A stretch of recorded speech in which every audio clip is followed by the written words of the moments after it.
श्री कृष्णा श्री कृष्णा श्री कृष्णा श्री कृष्णा। गुरुर्ब्रह्मा गुरुर्विष्णुः गुरुर्देवो महेश्वरः गुरुः साक्षात् परं ब्रह्म तस्मै श्री गुरवे नमः। तस्मै श्री गुरवे नमः। हरि ओम तत्सत्। पंचदशी एडावदि अध्यायम् 87वदि श्लोकम्। अतद्व्यावृत्तिरूपेण साक्षाद्विधिमुखेन च वेदान्तानां प्रवृत्तिः स्याद् विधेत्याचार्यभाषितम्।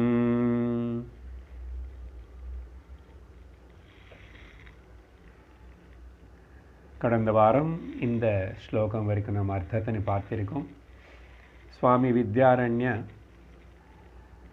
மகா வாக்கிய உபதேசத்தினால மட்டும்தான் அபரோக்ஷ ஞானம் ஏற்படும் அப்படின்னு நிர்தாரண பண்ணி அந்த விஷயத்தினை பேசி சொல்கிறதுக்காக பல விதமான ஆர்குமெண்ட்ஸ் எல்லாத்தையும் முன்னு கொண்டு வந்து விசாரணை செஞ்சுக்கிட்டு இந்த 87வது ஸ்லோகத்தில்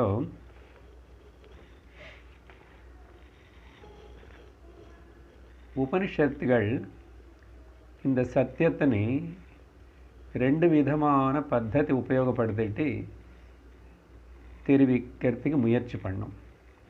ஒன்று வந்து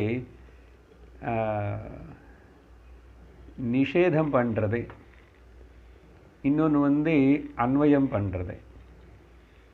நிஷேதம்னா நேதி நேதி வாக்கியேன, இல்லைன்னா இதி இதி, திஸ் இஸ் இது இதுன்னு சொல்லி. So by negation and by affirmation அப்படின்னா நெகட்டிவாகவும் பாசிட்டிவாகவும் ரெண்டு விதமான பத்ததிகள் உபயோகப்படுத்திட்டு த்விதேத் இது ஆச்சாரிய பாஷிதம். ஸோ முன்னோர்கள் ஆச்சாரியர்கள் எல்லாரும் கூட வேதாந்த ஆச்சாரியர்கள் எல்லாம் இதுதான் கன்ஃபார்மாக உபனிஷத்துக்களை சொல்லப்பட்டது இந்த பத்ததின்னு சொல்லி அவங்க பேசி முடிவு பண்ணியிருக்காங்க. பாஷிதம் டிக்ளேர்டு அது சொன்னதுக்கு பிறகு இன்னைக்கு 88வது ஸ்லோகத்தில் என்ன வரப்போகிறதுன்னு பார்க்குறோம். अहमर्धपरित्यागाद् अहं ब्रह्मेति धीकृत्कुतः नैवमंशस्य हि त्यागः भागलक्षणयोदितः. இந்த ஸ்லோகத்தில் ஒரு அந்தர்கதமான சந்தேகம் நம்ம ஊகிச்சுக்கணும். மேலே சொன்ன மாதிரி நெகேஷன் பண்ணுறதுனால அனி நேதி நேதி வாக்கியதா அதுக்கு ஆச்சாரியர் உபயோகப்படுத்தின வார்த்தை வந்து ஆவருத்தி ரூபேண, வியாவிருத்தி ரூபேண அன்னார். அது நெகேஷன் அர்த்தம். இங்கே சந்தேகம் என்னன்னா எல்லாத்தினையும் தேக இந்திரியாதி சர்வ பிரபஞ்சத்தினை நெகேட் பண்ணதுக்கப்புறம் இது பிரம்மம் இல்லை, இது பிரம்மம் இல்லை, இது பிரம்மம் இல்லைன்னு சொல்லிட்டு இது சத்தியம் இல்லைன்னு நெகேட் பண்ணதுக்கப்புறம் நானு அనే சப்தம் கூட அதில் நெகேட் ஆகுமே. ஏன்னா நான் అనేది வந்து எனக்கு தோணுற இந்த நான் நினைக்கிற நான் இது கூட இந்த ஜகத்து நாமரூப பிரபஞ்சத்துக்கு சேர்ந்த மாதிரி தானே. அப்புறம் ஸோ எல்லாமே கூட்டஸ்தனோடு சேர்ந்து இந்த நான் நினைக்கிற சப்தம் இது கூட நிஷேதம் பண்ணிட்ட. அப்போ எப்படி பிரம்மம்னு தெரிஞ்சுக்கிறது? யார் தெரிஞ்சுக்கிறான்? யார் இருக்காங்க? அகம் பிரம்மாசினால் ஞானம் எப்படி ஏற்படும் அப்படின்னு சந்தேகம்.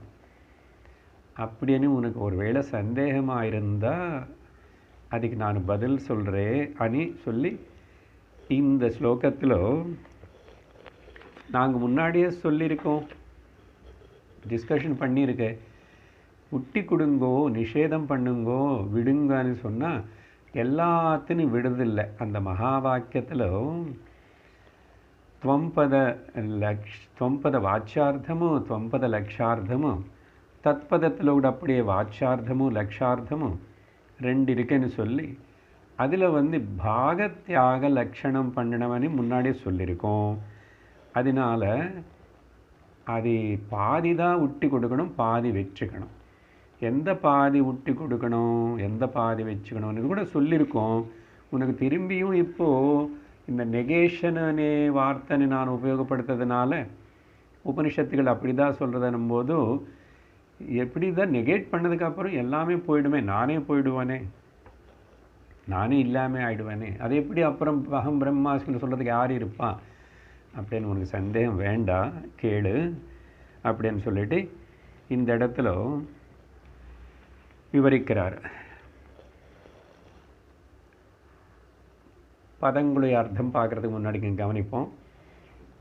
అధ్యారోపం అనేది సూపర్ ఇంపోజిషన్ అనేది ஒரே சத்தியத்து மேலே ரெண்டு விதமான சூப்பர் இம்போசிஷன் செய்யப்பட்டிருக்கு.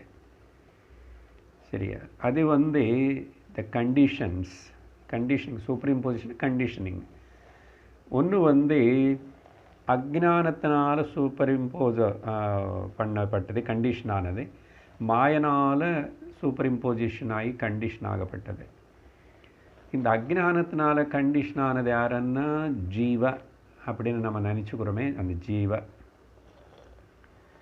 சரியா?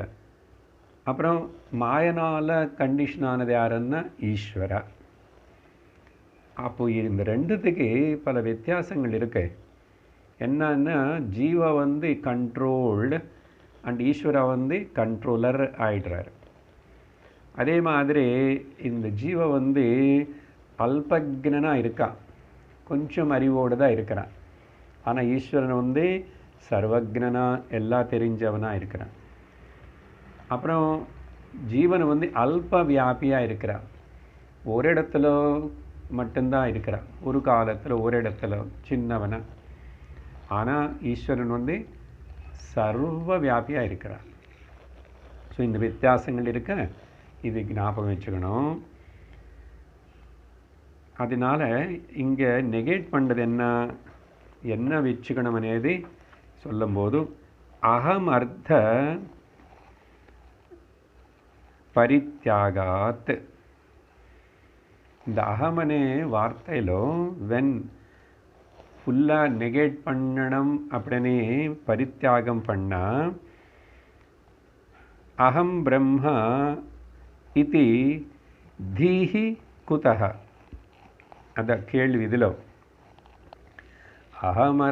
அகமனே பதத்துடைய அர்த்தத்தினி பூர்ணமாக தியாகம், அர்த்தத்தின் பரித்தியாகம் பண்ணால் அகம் பிரம்மா இதி தீஹி. அதுக்கப்புறம் அந்த புத்தியில் அகம் பிரம்மா అనేది ஞானம் தீஹில குதஹ, அது எப்படி ஏற்படும்? How can be? இந்த மாதிரி உனக்கு ஒருவேளை சந்தேகம் வந்தால் அந்த சந்தேகம் வேண்டாம். ஓகே, அப்படி சந்தேகம் வேண்டாம். ஏன்னா உண்மையாக சொல்லணும்னா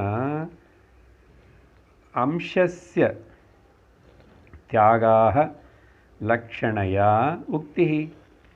பாகத்தியாகணும் ஒரு அம்சம் மட்டும்தான் அதில் விடணும்னு சொல்லி நாங்கள் சொல்லியிருக்கோம் இல்லையா? அதனால் இப்படிப்பட்ட சந்தேகத்தை திரும்பி நடுவில் கொண்டு வராது. இப்போது ஆல்ரெடி நிறைய ஸ்லோகாஸ் ஆகிட்டுருக்கேன். ஆனால் நடுவில் ஆச்சாரியர் பாருங்க, இதெல்லாம் நமக்கு சந்தேகங்கள் மனசில் வரத்துக்கு வாய்ப்பு இருக்குன்னு ஊகிச்சு தான் இப்படியெல்லாம் நடுவில் எனாலிசிஸ், ஓகே, விசாரணை ஆழமாக கொண்டு போகிறார். ஸோ ஒரு அம்சந்தான் விட சொல்லியிருக்கோம். எந்த அம்சத்தின்னு விடணும்?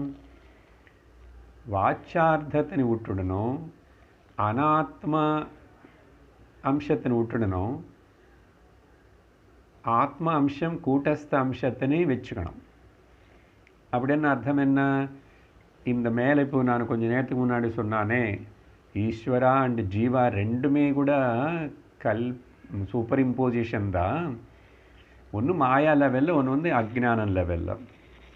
அதனால் இங்கே இது ரெண்டுமே கண்டிஷன்டு தான். அதனால் ரெண்டுத்துனே நீ தியாகம் பண்ணதுக்கப்புறம் அதுதான் அங்கே தத்பதத்தில் கூட லக்ஷார்த்தம் என்னன்னு சொல்லும்போது, துவம் பதத்தில் லக்ஷார்த்தம்னா அந்த ரெண்டுடைய லக்ஷார்த்தம் அங்கே ஒரே ஒன்று தான் இருக்கு.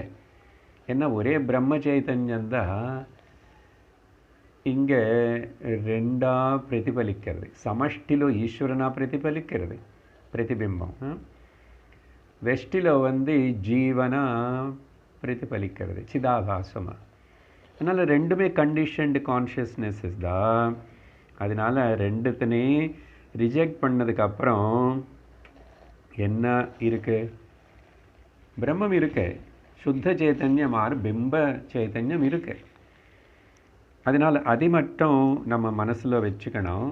அதுதான் வச்சுக்கணும். தியாகம் பண்ணுறதுன்னா பாக தியாக லட்சணம்னு தெரிஞ்சுக்கணும். அதனால் அங்கே யார் இருக்கான், நான் பிரம்மம்னு சொல்கிறதுக்கான கேட்காத. ஓகே, நெகேட் பண்ண சொன்னது body mind complex, reflected medium and reflected consciousness தான் ரிஜெக்ட் பண்ண சொல்லியிருக்கோம். சரியா?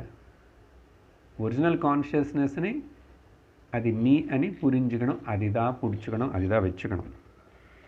இதுக்கு வந்து இப்போது மிரரில் ரிஃப்ளெக்ஷன் எக்ஸாம்பிள் அடிக்கடிக்கு சொல்கிறோமா?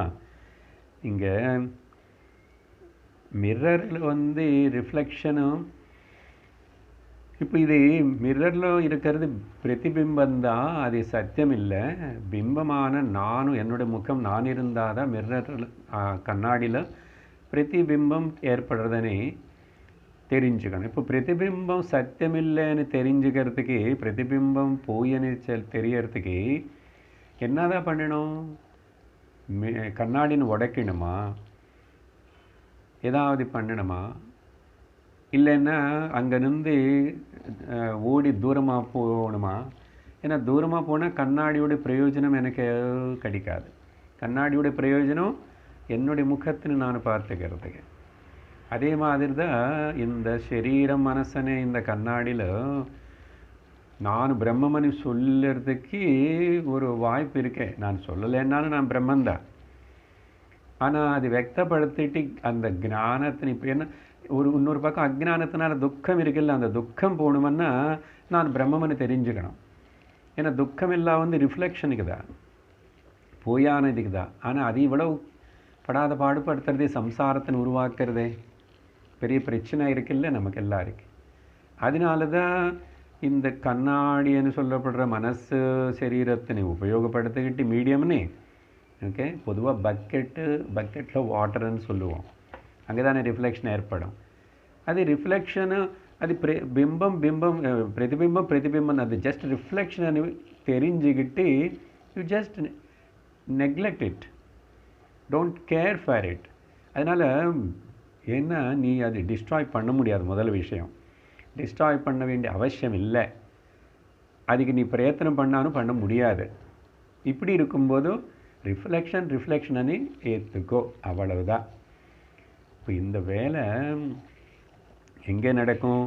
நம்ம புத்திக்குள்ளே தான் நடக்கணும்.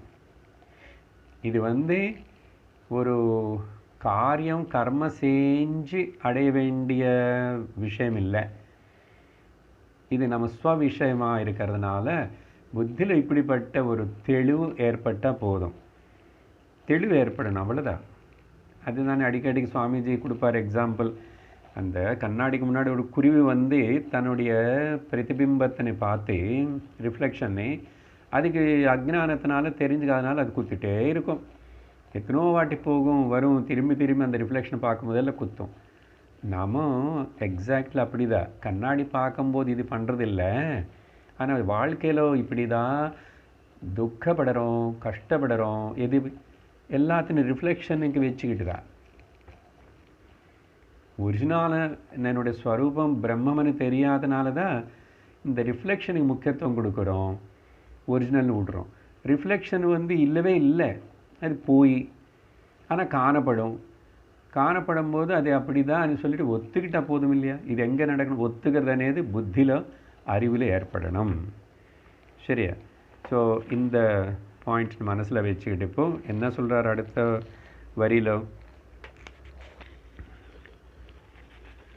அங்கே அர்த்தம் பார்த்தீங்கன்னா, ஸோ எப்படி ஆகும்னு, ந ஏவ அம்சஸ்ய ஹி தியாகோஹ பாகலக்ஷண உதிதः.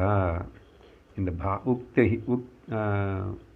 ஸோ பாகத்தியாக லட்சணம் அனிதான் இது இந்த விஷயம் பற்றி சொல்லப்பட்டது. உதிதः இஸ் ஆல்ரெடி செட் எர்லியர் உக்திஹி. அப்படி అని 88வது ஸ்லோகத்தில் அந்த சந்தேகம் வேண்டான்னு பதில் கொடுத்தார். பதில் கொடுத்ததுக்கப்புறம் இப்போது 89வது ஸ்லோகம் படிக்கிறோம்.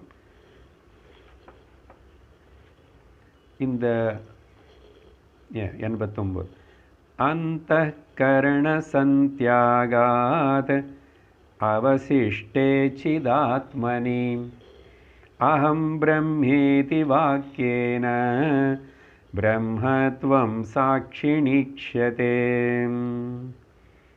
இப்போ மேலே ஸ்லோகத்தில் சொன்ன விஷயத்தினே இங்கே கன்ஃபார்மாக சொல்கிறார்.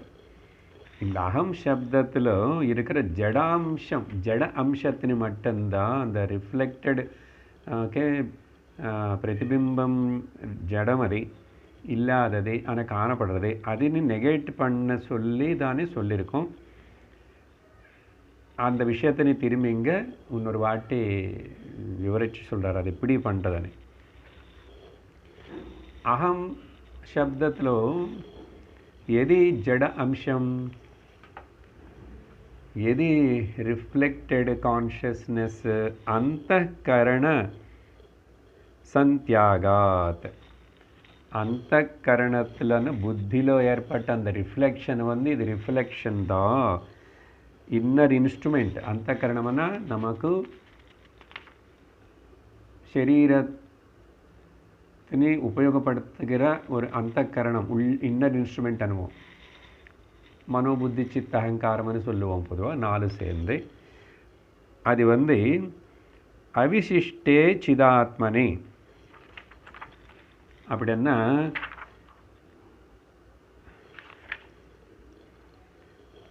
அந்த இடத்துக்கு சிந்திக்கும் போது அவிசிஷ்டே சிதாத்மனி, எது அந்தःகரணத்தின் தியாகம் பண்ணதுக்கு அப்புறம் மனசுன்னு தியாகம் புத்தினி விட்டு கொடுத்ததுக்கு அப்புறம் எங்கே வந்துடுவோம்? மிச்சம் இருக்கு, சேஷம் இருக்கு. அவசிஷ்டே சிதாத்மனி. சிதாத்மனி என்ன நான் நெகேட் பண்ண முடியல. என் மனசில் வர பல வகையான எண்ணங்கள் மாற்றங்களை எல்லாத்தையும் நான் நெகேட் பண்ணலாம். அது வரதை போகிறதுன்னு எனக்கே தெரிகிறது. அப்போது ஆனால் தெரிஞ்சுக்கிற நான் என்னை நான் நெகேட் பண்ணிக்க முடியாது. நான் எப்பவுமே இருக்கேன், நான் கான்ஷியஸ் பீயிங்காக எப்பவுமே இருக்கேன். ஸோ அவசிஷ்டே சிதாத்மனி. அதுக்கப்புறம் அந்த நெகேஷன் பண்ண முடியாத எல்லாம் நெகேட் பண்ணதுக்கப்புறம் இருக்கிற நானே அந்த இன்னும் உணர்வு இருக்கு பார்த்தீங்களா, அது கான்ஷியஸ்னஸ்ன்றோம் உணர்வு. அது யார்? என்னது? சாட்சிணி. அது விட்னஸிங், எது சாட்சியாக இருக்கின்றனதோ அது பிரம்மத்வம். அதோடைய ஸ்வரூபம் என்ன, ஸ்வபாவம் என்னன்னு அது பிரம்மத்வம். அது பிரம்மம். அது ஏகமாக இருக்கு, அனந்தமாக இருக்கு, ஆனந்தமாக இருக்கு. அது என்ன? அது என்ன இல்லை, நாம தான் என்னுடைய நிஜஸ்வரூபம் பிரம்மம். ஸோ அந்த பிரம்மத்துவம், இந்த சாட்சினியாக இருக்கிற பிரம்மத்துவம், நேச்சர் ஆஃப் தி பீயிங், நான் இருக்கேன், பீயிங்கன்னு இருக்கிறதே அது பிரம்மமாக இருக்கு. நான் ஏன் பிரம்மன்னு எதுக்கு சொல்கிறோம்னா, அது சத்தியமாக நித்தியமாக அதுதான் எப்பவுமே இருக்கின்றனது. அது வேறு அனந்தமாக லிமிட்லெஸ்ஸாக இருக்கு. அது ஒன்றுதான், ரெண்டாவது இல்லாத பொருளாக இருக்கு. அது இதான் சர்வத்திர வியாபிச்சு ரெண்டாவது பொருள் இல்லாமல் இருக்கிறதுனால அதுக்கு குறையில்லாதனால அது ஆனந்தமாக இருக்கு. ஆனந்தம் எங்க? இந்திரிய சுகமன் எல்லாம் எடுத்துக்கூடாது, பூரணமாக இருக்கு அப்படின்னு எடுத்துக்கணும். சரி, அப்போது அந்த பிரம்மத்துவம் அகம் பிரம்ம இது எப்போ அகம் பிரம்மா குரு தத்துவமசனி உபதேசம் பண்ணதுக்கப்புறம் அது நல்லா விசாரணை பண்ணி மனனம் பண்ணி நிதித்தியாசனம் பண்ணதுக்கப்புறம் உணர்ந்த ஒரு சாதகனுக்கு தெரியறது அகம் பிரம்மா இது. நான் அந்த பிரம்மம், நான் சரீரமில்லை. மனோபுத்தி சித்தஹங்காரம் மனோபுத்தி அகங்கார சித்தாதி நாகம் ந ச ஸ்ரோத்ர ஜிஹ்வே ந ச கிராண நேத்ரே ந ச व्योम भूमिर्न तेजो न वायुः चिदानत्मरूपः शिवोऽहं शिवोऽहम् अहं ब्रह्म इति. அதுதான் அர்த்தம். அதுக்கு வாக்கேன ஈக்ஷதே. அந்த அகம் பிரம்மாஸ்மியனே வெளியில குரு சொல்கிற வாக்கியம் இல்லை, அது சிஷ்யனுக்கு ஏற்பட்ட அனுபவம், அபரோக்ஷ அனுபூதி, அபரோக்ஷ జ్ఞానం. అది ఈక్షతే అనే వార్తని డిక్షనరీ మీనింగ్ ఎడుతుకూడదు. பார்க்கணும், பார்க்கறதுக்கு இந்திரியம் உபயோகப்படுத்திட்டு பார்க்கறது இல்லை இவை. சரியா? அதனால் என்ன, நான் பிரம்மமனு தெரிஞ்சுக்கிட்டேன். ஏன்? இதோ இந்த விசாரணத்தினால நேத்தி வாக்கியம் மூலமாகவும் இதி அనే வாக்கியம் மூலமாகவும் பாகத்தியாகம் பண்ணதுனாலையும் ஒரு ஜடாம்சத்தினை தியாகம் பண்ணதுனாலையும் அனாத்ம வஸ்துவினை அம்சத்தினை தியாகம் பண்ணதுனால நான் தெரிஞ்சுக்கிட்டேன். சரியா? அப்படி தெரிஞ்சுக்கினதுக்கு பிறகு சைத்தன்யம் நான் அகம் பிரம்மாஸ்மி, தேகேந்திரியங்களுக்கு எல்லாத்தையும் சாட்சியாக இருக்கிற அந்த சித்ரூபம், எவர் கான்ஷியஸ், எப்பவுமே அறிவோட ஞானஸ்வரூபமாக இருக்கிற நான் மாறுறதே இல்லை. ஆனால் சர்வம் எனக்கு தெரிகிறது, தெரிவிக்கப்படுறதை அப்படி அந்த ஸ்வரூபத்தில் நிஷ்டை ஏற்படும். அப்புறம் ஒரு சந்தேகம் நமக்கு உள்ள, அப்படிப்பட்ட ஒரு நிஷ்டை ஏற்பட்டதுன்னு எப்படி தாத்தா சார் தெரியும்? ஜென்ரலாக இதே சாஸ்திரம்லேயே படிச்சிருக்கோம் நம்ம, கீதையிலோ அங்கெங்கும். இப்போ அது ஞாபகப்படுத்த வேண்டிய ஒரு கான்டெக்ஸ்ட். எப்படி தான் தெரியும்? I reached the goal and I got established in that goal. I confirmly அந்த கோல் ரீச் ஆகிட்டேன், அடைஞ்சிட்டேன், அதில் எஸ்டாப்ளிஷாக இருக்க. இனிமேல் ஒரு சந்தேகமும் ஒரு இது இல்லாமல். அது எப்படி தெரியும் சார்? அது ஒன்றும் இல்லை, பகவத்கீதையில் ரிஃபரன்ஸு ஞாபகப்படுத்துகிறோம். பல இடத்துல 2-3 மட்டும் ஞாபகப்படுத்துகிறேன். அந்த சாட்சி தானு பிரம்மமனு தெரிஞ்சுக்கினவனும் தானு சித்ரூப பிரம்மமனு தெரிஞ்சுக்கினவனும் எப்படி இருப்பான், என்னதான் அவங்களுக்கு இது எல்லாம் இந்த சொல்கிறது தோணிச்சா உள்ள அவனுக்கு தெரிஞ்சிச்சுன்னா அது கன்ஃபர்மேஷன் தான். ஓகே. 2வது அத்தியாயத்தில் ஸ்தித பிரக்ஞனுடைய லட்சணங்கள் பகவான் சொல்லும்போது அதெல்லாம் ஞாபகப்படுத்திக்கணும். பலது ஸ்லோகங்கள் இருக்கு. ஆரம்ப ஸ்லோகமே ஒன்று ஞாபகம் எடுத்துக்கிட்டால், பிரஜஹாதி யதா காமான் சர்வான் பார்த்த மனோகதான் ஆத்மன்யேவாத்மனா துஷ்டः ஸ்தித பிரக்ஞஸ்ததோச்யதே. அதோடைய அர்த்தம் விவரத்துக்கெல்லாம் நாம் போல ஞாபகம். அதே மாதிரி 12வது அத்தியாயத்தில் இது ஞான யோகமாக எடுத்துக்கிறோம். 2வது அத்தியாயத்தில் சாங்கியோகம் என்ற பெயரில் சொன்ன விஷயங்கள். சரி, பக்தி லட்சணங்கள், பக்தனுடைய லட்சணங்கள் சொல்கிற 12வது அத்தியாயத்துக்கு வரும்போது கூட அங்கேயும் நம்ம சில பலதை சொல்லியிருக்கார் பகவான். எப்படி இருப்பான் இவனு? அங்கே பிரஜஹாதி, எல்லா காமங்களனே விட்டினவனு, ஆத்மனிஷ்ட, ஆத்மலையே திருப்தி ஆனந்தமாக இருக்கும், தன்னை தான் ஸ்வரூபத்தினை தெரிஞ்சுக்கிட்டான். இங்கே வந்து பக்தி யோகத்தில் சொல்லும்போது அத்வேஷ்டா சர்வபூதானாம் மைத்ர கருண ஏவச்ச நிர்மமோ நிரஹங்காரஹ சமதுக்க சுகக்ஷமீ. பாருங்க, இந்த மாதிரி அத்வேஷ்டா, எது மேலேயும் துவேஷம் இல்லை, சர்வபூதங்கள மேலேயும் சமதர்ஷனம். இந்த சமதர்ஷன வார்த்தை இப்போ 6வது அத்தியாயத்தில் கூட படித்தோம். பல இடத்துல பகவான் சொன்னார். 12வது அத்தியாயத்தில் பக்தியோடைய லட்சணங்களை சொல்லும்போது பக்தனுடைய லட்சணங்கள்,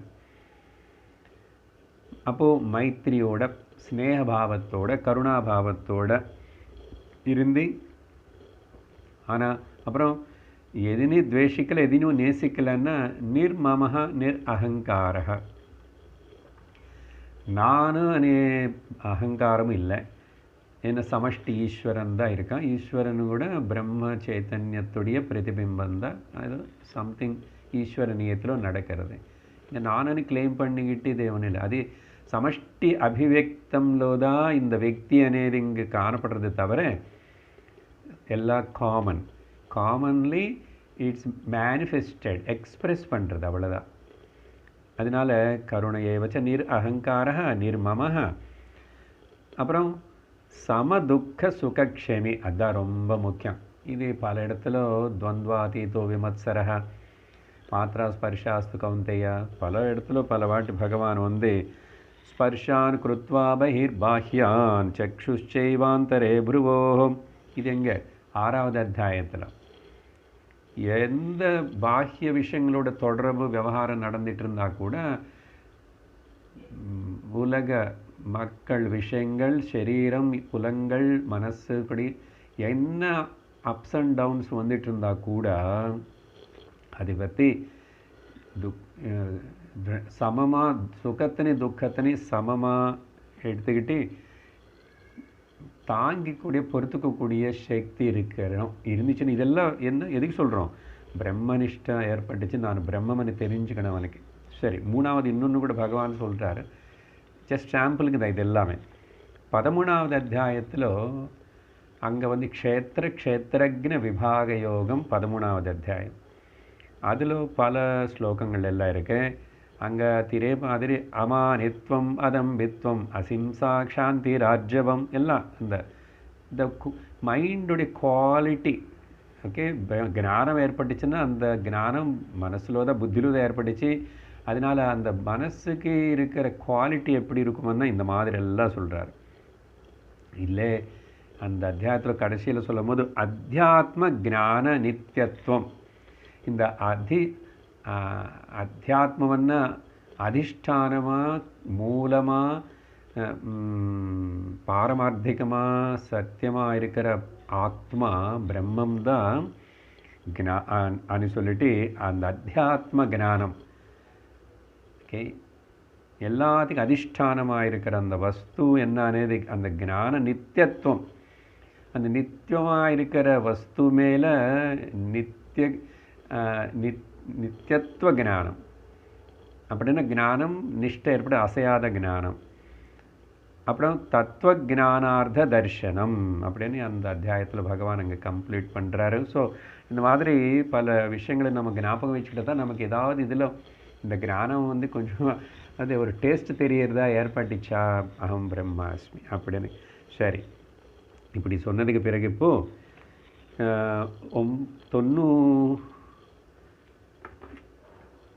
90வது ஸ்லோகம். ஓகே,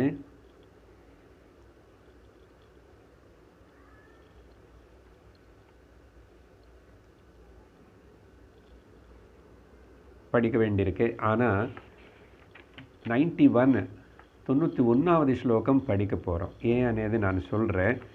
அது கொஞ்சம் புரிஞ்சுக்கிறதுக்கு அந்த டாபிக் இது கண்டினியூ, இப்போ 3-4 ஸ்லோகங்களுக்குள்ளே ஒரு டாபிக் வரப்போகிறது. அது புரியறதுக்கு சுலபமாக இருக்கும். அதனால் 90th ஸ்லோகத்துக்கு பதிலாக 91 படிக்கிறோம். புத்தி தத்ஸ்தசிதாபாசோ த்வாவபி வியாப்னுதோ கடம் தத்ராஜ்ஞானம் தியா நஷ்யேத் ஆபாசேன கடஸ்புரேத்.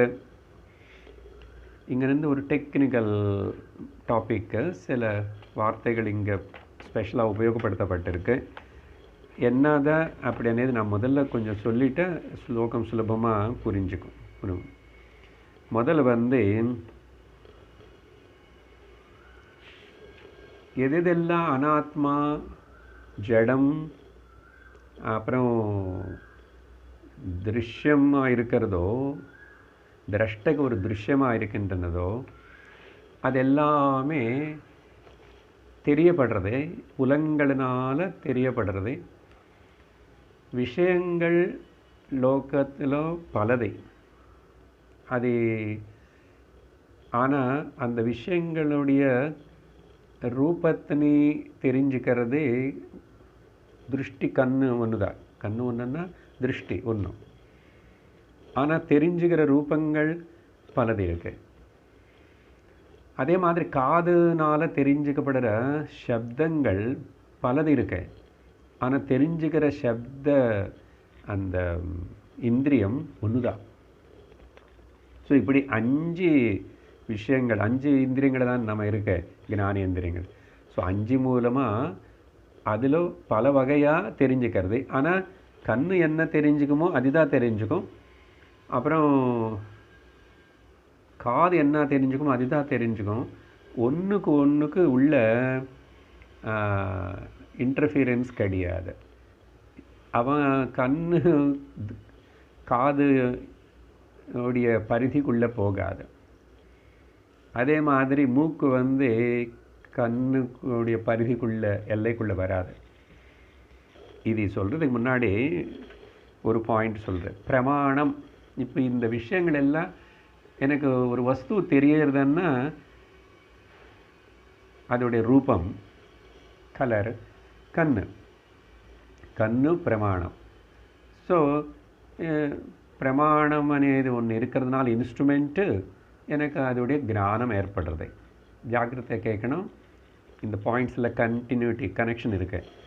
இப்போ பிரமாணம் అనేది பிரமாணம் అని சொல்கிறதுக்கு 4 விஷயங்கள் அதுக்கு அடிப்படையாக இருக்கணும்.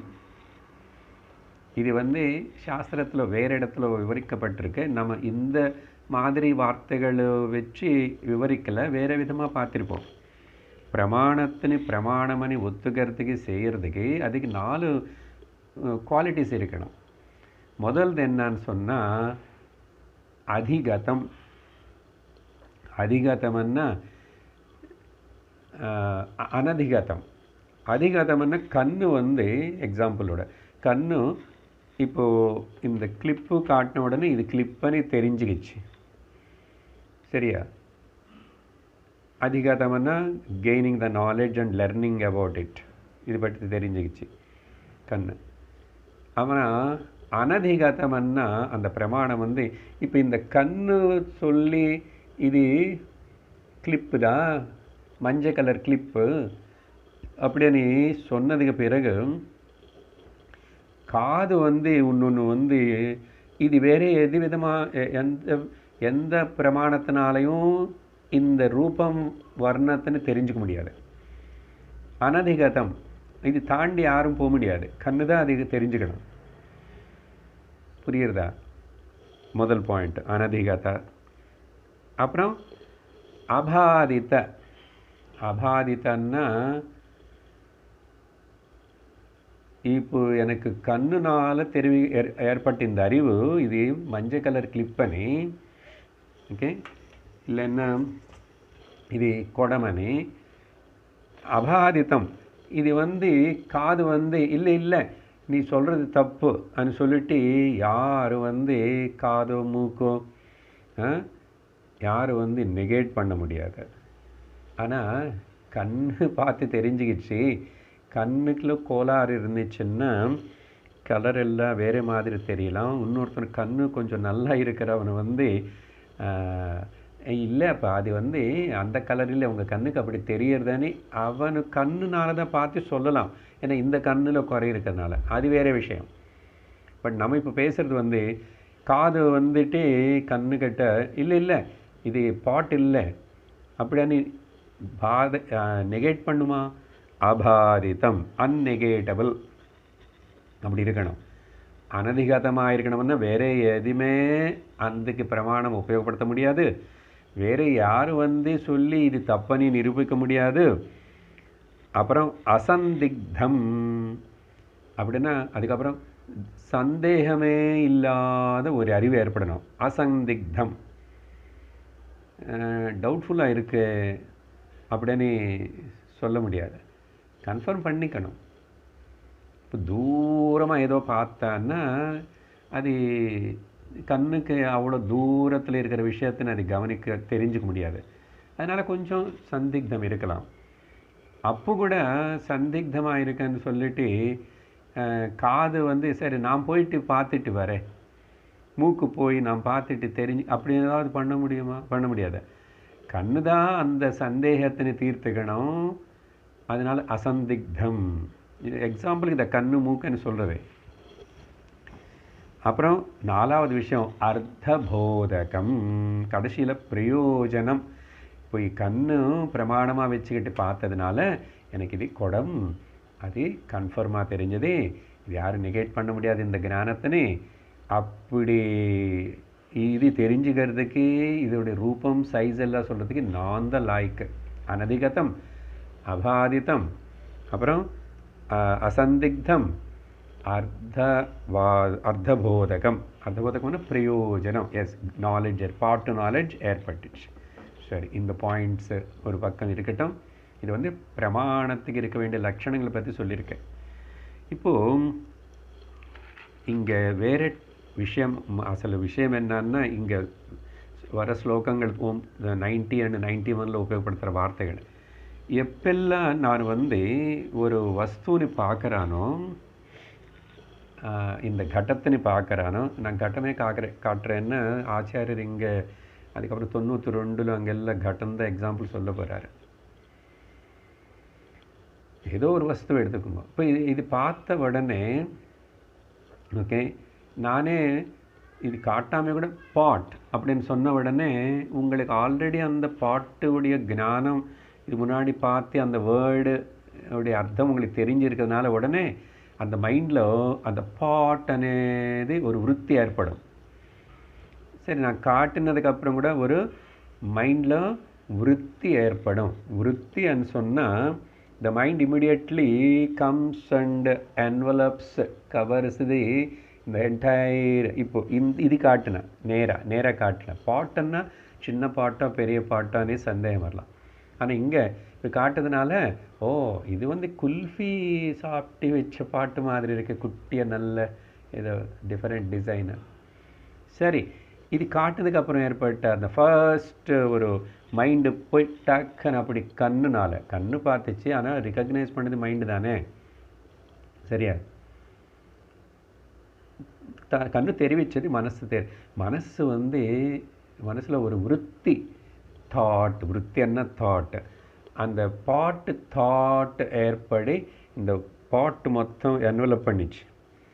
என்வலப் பண்ணதுனால தான் இது நல்லா இருக்கிற குட்டி பாட்டு இதுக்கு 2 கலர் போட்டிருக்கு. இதெல்லாம் டக்குன்னு ஆவருத்தி பண்ணிச்சு. So it grasped. இதுக்கு எக்ஸாம்பிள் தெரியணும்னா இந்த இப்போ நியூலி செல்ஃபோன் எல்லா கேமராவில் ஸ்கேன் பண்ணுறதுன்னு ஒன்று இருக்குது பார்த்தீங்களா? அதில் முதல்ல ஸ்கேன் அப்படி ஆன் பண்ணி வச்சா என்ன பண்ணும், அது முதல்ல லைன்ஸாக இப்படி வந்துட்டு it is just grasping that picture. கொஞ்சம் நேரம் ஸ்டடி ஆகிட்டு அந்த இதெல்லாம் பார்க்குற வரைக்கும் அதிக பேர் தான் இங்கே இந்த பாஷையில் இங்கே விருத்தி வியாப்தி, just pervading of the thought, விருத்தி வியாபிச்சது அந்த வஸ்து மேலே. டக்குன்னு உடனே மாற்றிட்டு உங்களுக்கு வேறு ஏதாவது காட்டிட்டா கிளிப்பு. ஸோ கிளிப்பு விருத்தி வியாப்தி ஏற்படும். உடனே அதோடைய கலர் வியாப்தி கூட ஏற்பட்டுச்சு. ஸோ மாறும் உடனே. கடம் விருத்தி வியாப்தி, கிளிப்பு விருத்தி வியாப்தி. ஸோ முதல் என்ன நடக்கும்னா ஒரு அறிவு ஏற்படணும்னு சொன்னால் ஒரு வஸ்து பற்றி இது வெளியிலோ விஷயங்களை பற்றி பேசிகிட்டு இருக்கிறோம். ஆப்ஜெக்டிவ் நாலெட்ஜ், லோகத்தில் எல்லா ஞானமும் ஏதாவது 5 இந்திரியங்களால் 5 இந்திரியங்களுக்கு கிடைக்கிற ஏற்படுற. ஸோ விருத்தி வியாப்தி, இந்த வார்த்தை நல்ல ஞாபகம் வச்சுக்கணும். விருத்தி வியாப்தி, இதுக்கு பேர் ஃபஸ்ட்டு ஸ்டேஜ் அன்றோம். அப்போ என்ன பண்ணிச்சு, இந்த கேமரா ஸ்கேனர் சொன்னானே, இந்த ஸ்கேனர் வந்து எல்லாம் அப்படி பண்ணிட்டுருக்கேன். அதுக்கப்புறம் அது பளிச்சுன்னு டக்குன்னு அது அந்தவுடைய இது பாட்டு தான் அப்படின்னு பாட்டு ஞானம் ஏற்படணும்.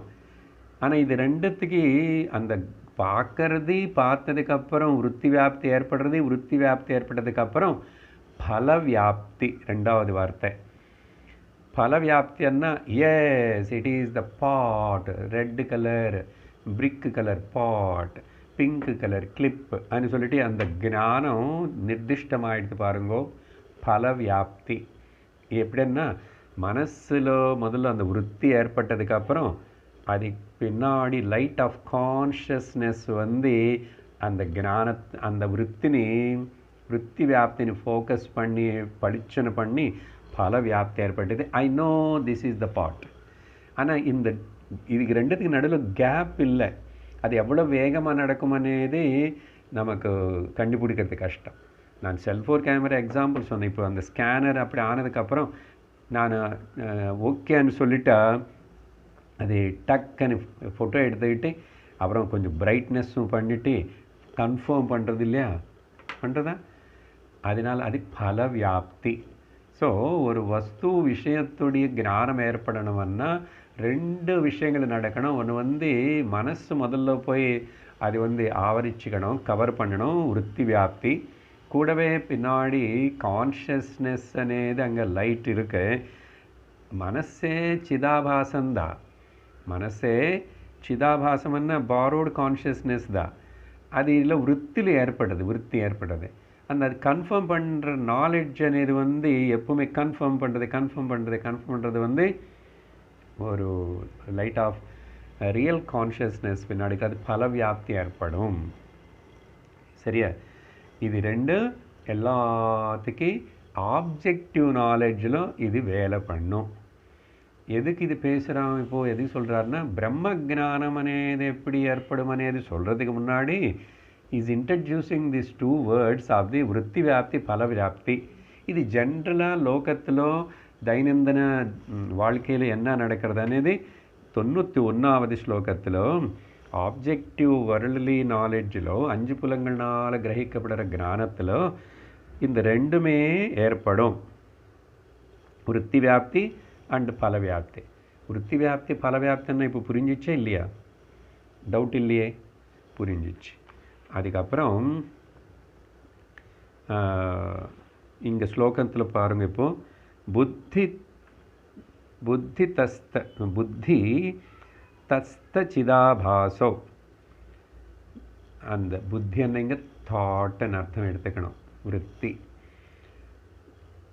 அதில் புத்தி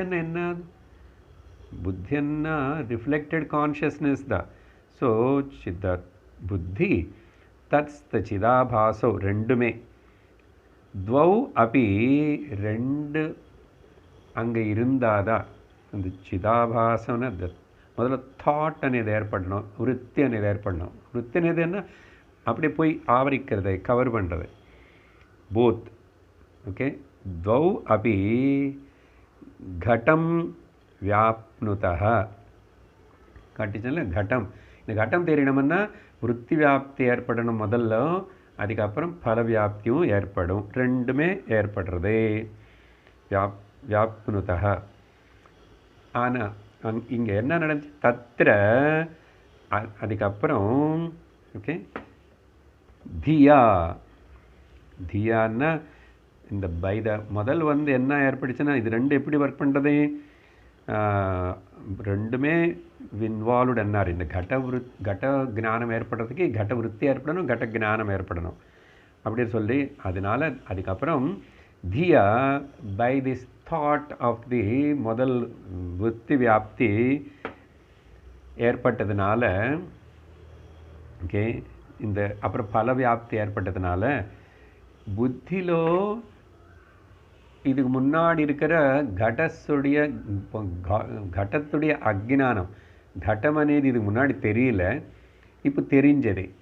இந்த அக்ஞானம் நஷ்யேத், இந்த குடமுடைய அறிதல் இதுக்கு முன்னாடி இல்லை எனக்கு.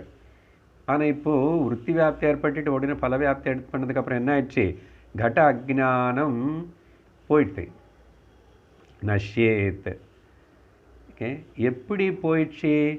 விற்பி வியாப்தி மட்டும் ஏற்பட்டா இல்லை, அதுக்கு பின்னாடி ஆபாசேன கடக ஸ்புரேத். அப்படின்னா ரெண்டு ஸ்டேஜஸில் எக்ஸ்பிளைன் பண்ணுறாரு. முதல் வந்து புத்தியில் முதல்ல அந்த தாட் అనేది விற்பி வியாப்தி ஏற்பட்டதுக்கப்புறம் கடத்துடைய அக்ஞானம் நீக்கப்பட்டது. அப்புறம் சிதாபாசம், இந்த ரிஃப்ளெக்டட் ஆபாசேன, இந்த ரிஃப்ளெக்டட் கான்ஷியஸ்னஸ் வந்து பின்னாடி இருக்கிறதுனால, அது போட்ட லைட்டுனால கட்டம் வந்து ஸ்புரிக்கிறது, தெரியறது, கட்டத்துடைய அறிவு ஏற்படுறது. இது கொஞ்சம் ரெண்டுத்தையும் பிரித்து எங்கே சார் விற்பி வியாப்தி ஏற்படுறது, பல வியாப்தி ஏற்படுறது, அவ்வளோ கேப் என்னఅనేది கொஞ்சம் சிரமமாக இருக்கும். அது அப்படி பிரித்து பார்த்து தெரிஞ்சுக்கிறது இல்லை, அண்டர்ஸ்டாண்டிங்கில் புரிஞ்சுக்கிட்டால் போதும். ஆனால் இது ரெண்டுமே நமக்கு தெரியாமல் சகஜமாக நடக்கிறது. ஆனால் இப்போ பஞ்சதசி கிளாஸில் இதெல்லாம் சொன்னதுக்கப்புறம் தான், oh, the mechanism of the knowledge, நமக்கு அறிவு ஏற்படணும்னா இப்படி விற்பி வியாப்தி பல வியாப்தி ரெண்டு இருந்தால் தான் இப்படி ஏற்படுறது அப்படின்னு இப்போ தெரியறது. தவிர அது தானாக நடந்துட்டு இருக்கும்போது நமக்கு தெரியலையே. அதனால தான் இந்த டெக்னிக்கல் டேர்ம்ஸான விற்பி வியாப்தி பல வியாப்தி இதெல்லாம் தெரிஞ்சுக்கணும், படிக்கணும். சரியா? சிம்பிளாக தானே புரியுற மாதிரி சொல்கிறோம். ஆனால் இதுதான் மெக்கானிசம் ஆஃப் த நாலேஜ். எப்படி ஏற்பட்டுச்சு உனக்கு பாட்டு ஞானம் ஏற்பட்டுச்சு அப்படி சொல்லக்கூடாது. இல்லை, இப்போ தெரியறது. ஓ, முதல்ல மைண்டு வந்து வென்ஸ் அண்ட் என்வலப்டு, அதுக்கப்புறம் confirmed by the light of consciousness, பின்னாடி சிதாபாசம் அது ஏற்படுது. ஸோ ரெண்டு விற்த்திகள் ஏற்படுறது அப்படின்னு சொல்லப்படுறது. சொல்லிட்டு ஸோ கட அக்ஞானம் போயிடுச்சு, கடத்துடைய ஸ்புரணம் அறிவு ஏற்பட்டது. இது ஆப்ஜெக்டிவ் வேர்ல்டில் இப்படி ஜென்ரலாக இருக்க புரிஞ்சிச்சு. ஓகே. ஆனால் எப்போ இது வந்து நான் அகம் பிரம்மாஸ்மி అని பிரம்மஜானம் అని பேசுகிறோமா, அது ஏற்படணுமன்னா என்ன நடக்கும், என்ன வேணும், இது ரெண்டுமே நடக்குமா? ஏன் இந்த மாதிரி கேள்வி எதுக்குன்னா, அகம் பிரம்மாஸ்மி ஞானம் வந்து சப்ஜெக்டிவ் எஃபேர், சப்ஜெக்டிவ், அது நாட் ஆப்ஜெக்டிவ். இப்போ மேலே சொன்னது ரெண்டுமே ஆப்ஜெக்டிவ் வேர்ல்டுக்கு அதெல்லாம் ஓகே. அப்படி சப்ஜெக்டிவாக வரும்போது இப்போ 90வது ஸ்லோகம் படித்தா பிரம்மன் விஷயத்தில் வந்து த நேச்சர் ஆஃப் அகம் பிரம்மாஸ்மி ஞானம் பற்றி என்ன சொல்லணும், எப்படி அதுக்கு இப்படி ரெண்டு இருக்குமா கேட்போம். ஸ்வப்பிரகாஷோபி சாக்ஷேவ தீவ்ருத்யா வியாப்யதேன்யவத் ஃபலவியாப்தித்வமேவாஸ்ய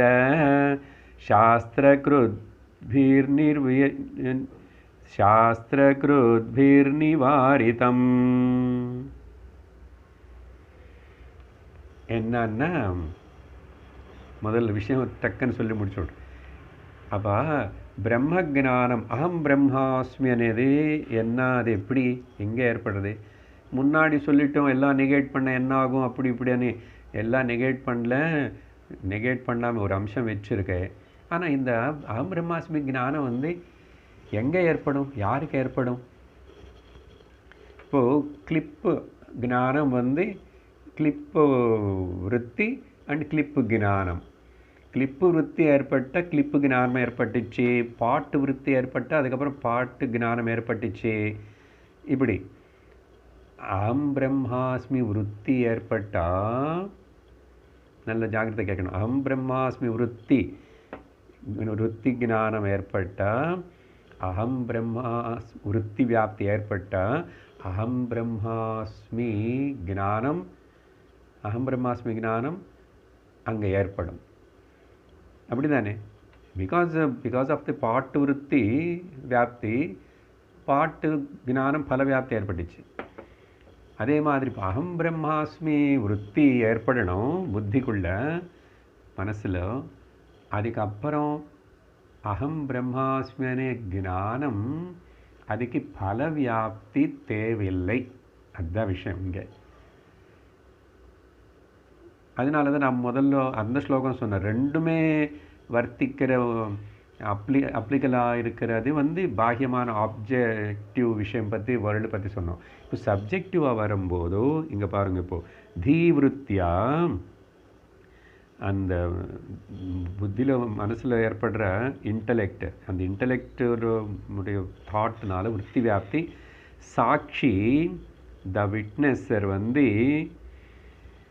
ஸ்வப்பிரகாஷ அபி அது ஸ்வயம் பிரகாசமாக இப்போ பிரகாசிச்சுட்டு இருந்தால் கூட சாட்சி புத்தி மூலமாக தான் நான் சாட்சி சைத்தன்யம் అని தெரியுறது. அது ரிஃப்ளெக்டடாக இருந்தால் கூட ஆனால் தெரியுறது அங்கே தான்.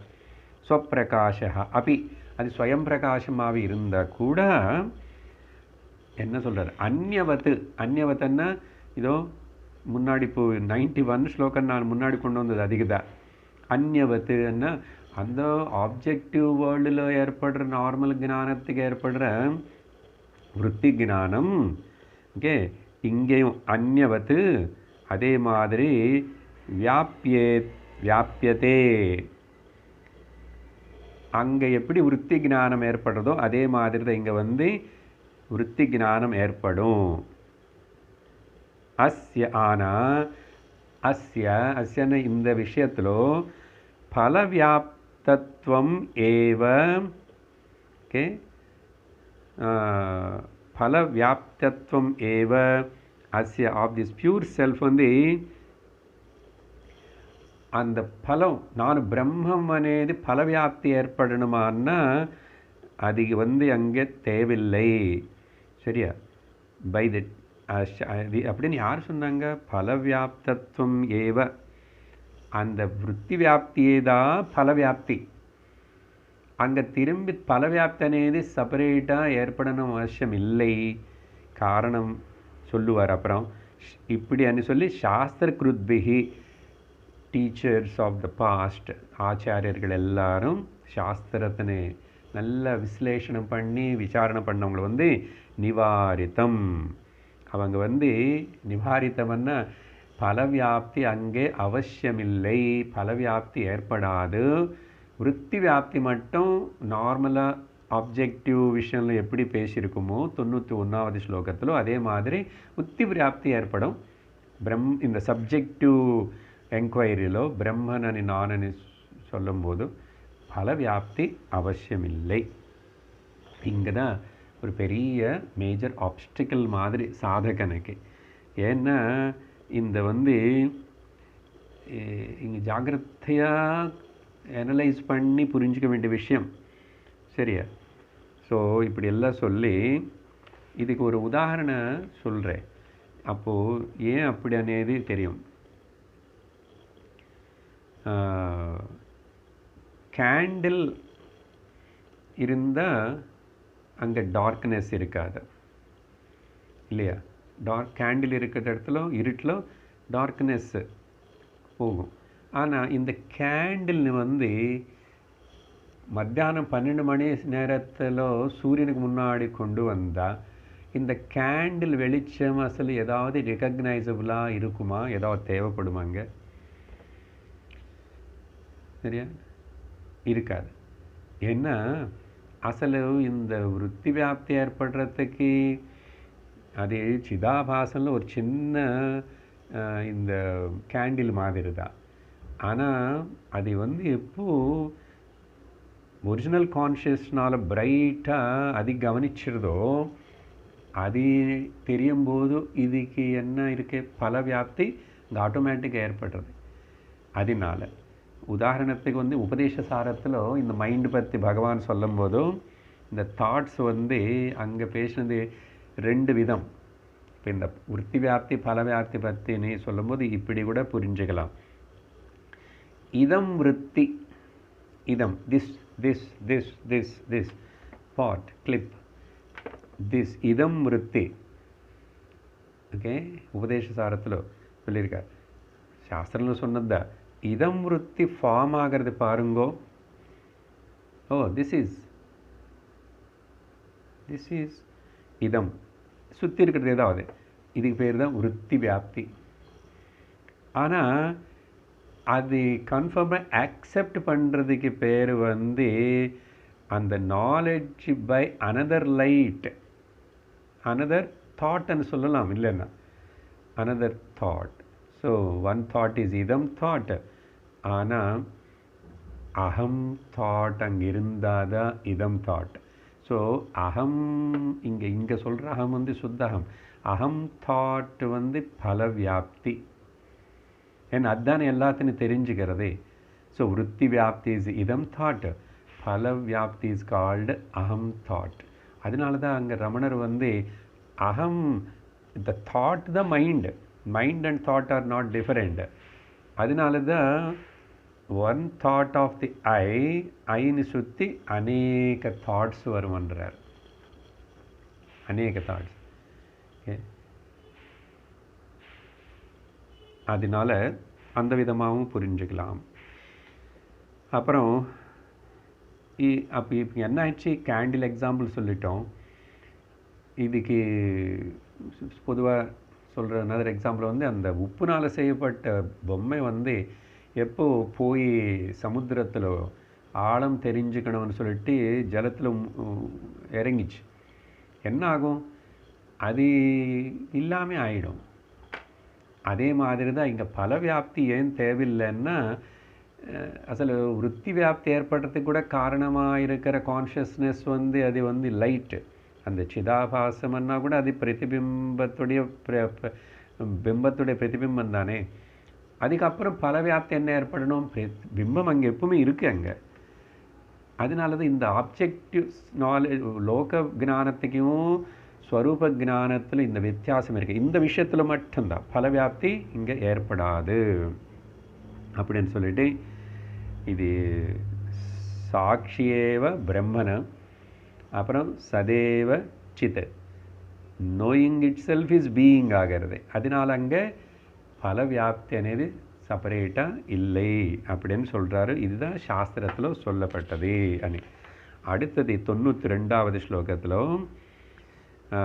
ஸோ செல்ஃப் நாலேஜில் சொல்லப்பட்ட இந்த விருத்தி வியாப்தி மட்டும் போதும், பல வியாப்தி வேண்டானேது இந்த ஸ்பெஷாலிட்டி ஆஃப் தி இந்த பிரத்யேகத இந்த ஸ்வரூப ஞானத்தை செல்ஃப் நாலேஜ் பற்றி மறுபடியும் 92ல் எக்ஸ்பிளைன் பண்ணி உறுதியாக சொல்கிறாரு. பிரம்மண்ய ஞானநாசாய விருத்தி வியாப்திரபேக்ஷிதா ஸ்வயம் ஸ்புரணரூபத்வாத் நாபாச உபயுஜ்யதே. பிரம்மனுடைய விஷயத்தில் அஜ்ஞான நாசாய, for the destruction of the அஜ்ஞானத்துடைய நாசனம் எப்போ ஏற்படுறது, விருத்தி வியாப்தி அபேட்சிதா, விருத்தி வியாப்தி வேணும். ஏன்னா ஸ்வயம் ஸ்புரண ரூபத்வாத், இது ஸ்வயமாக பிரகாசிச்சுட்டு இருக்கிறதுனால, இது சப்ஜெக்டிவான விஷயம்னால இந்த விஷயத்தில் அந்த ஆபாசக ஸ்வயம் ஸ்புரணம் ரூபத்வாத் ஆபாசக ந உபயுஜ்யதே. இந்த விஷயத்தில் ஆபாசன சிதாபாசத்துடைய இங்கே கன்ஃபர்மேஷன் பல வியாப்தி ஏற்படுறதுக்கு தேவையில்லாதனால விருத்தி வியாப்தி மட்டும். அதனால தான் பிரம்ம ஜானம் வந்து புத்தியில் தான் மனசில் ஏற்படணுவங்க. மனசனை கட்டி போட்டாவோ உடைச்சி போட்டாவோ தூக்கி போட்டுறதுனால ஏற்படுறது இல்லை. பிரம்ம ஜானம் கண்ணு மூடி தியானம் பண்ணுறதுனால மட்டும். தியானம் అనేది வந்து இந்த விஷயம் தெரிஞ்சது பிறகு. அதனால் ஜாக்கிரதையாக புரிஞ்சுக்கணும். கேவலம் அகம் பிரம்மாஸ்மி அనే விருத்தினை உருவாக்கி மனசில் அகண்ட பிரம்மாகார விருத்தினை உருவாக்கி அதில் அப்படியே நிஷ்டனாக இருந்தால் அங்கே பலமும் ஏற்பட்டுச்சு. பல வியாப்தி தனியாக ஆபாச. ஏன்னா பல வியாப்தி ஏற்படுறதுக்கு திரும்பி இன்னொரு கான்ஷியஸ் லைட் வரணும் అనేది அவசியம் இல்லை அப்படினே ந உபயுஜ்யதே, இட்ஸ் நாட் நெசசரி. அடுத்த வாரம் அடுத்த ஸ்லோகங்களை பார்ப்போம். ஓம் பூர்ணமதః பூர்ணமிதம் பூர்ணாத் பூர்ணமுதச்யதே பூர்ணஸ்ய பூர்ணமாதாய பூர்ணமேவாவசிஷ்யதே. ஓம் சாந்தி ஷாந்தி ஷாந்தி. ஹரி ஓம் ஸ்ரீ குருभ्यो நமः. ஹரி ஓம்.